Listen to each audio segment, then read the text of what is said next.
If you're experiencing a transfer pending status on Webull, it can be frustrating. Follow these steps to resolve the issue quickly.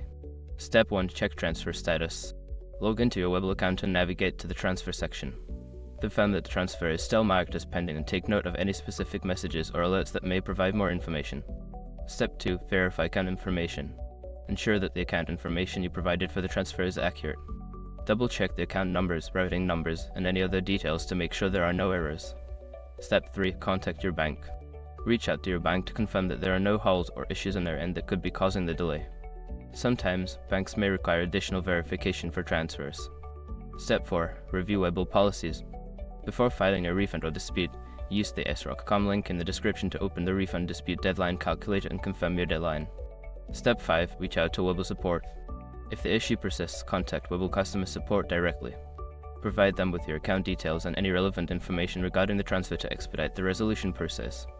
By following these steps, you should be able to address the transfer pending issue on Webull effectively. If problems continue, maintaining communication with both your bank and Webull support is essential for timely resolution.